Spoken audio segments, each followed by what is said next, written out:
వాళ్ళల్లో ఉండవలసిన ప్రేమలో వికటించే బలం కొంతమంది చాలామంది బాధపడే వాళ్ళను కూడా మనం చూస్తూ ఉన్నాం. వాళ్ళకి వికటించినా కానీ వాళ్ళు ఒక దారి అయిపోతారు, వీళ్ళు ఒక దారి అయిపోతారు.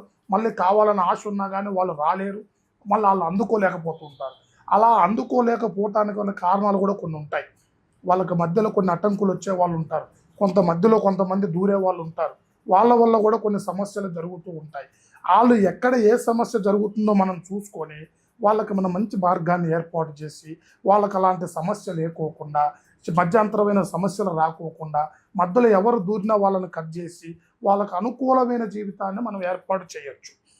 ముఖ్యంగా మనం తెలుసుకోవాల్సింది ఏంటి, వాళ్ళ జాతక చక్రాలు ఎలా ఉన్నాయి, వాళ్ళ గణాలు కలిశాయా లేదా, వాళ్ళకు గురుబలం ఎలాగ నడుస్తుంది, వాళ్ళిద్దరి మధ్యలో పూర్వజలవ బలం ఉందా లేదా అనేది మనం గమనించి వాళ్ళకి కరెక్ట్ మార్గాన్ని ఏర్పాటు చేసి ఈ రూట్లో పోతే నీకు ఆ జీవి నీకు దక్కుతుంది, వాళ్ళ జాతక చక్రంలో ఈ దారి చేస్తే వాళ్ళకి ఆ అమ్మాయి దక్కుతుంది లేదా ఆ అబ్బాయి దక్కుతాడు అనేది మనం అన్ని పరిశీలించి వాళ్ళకి మంచి మార్గాన్ని మనం ఏర్పాటు చేసి చెప్పవచ్చమ్మా.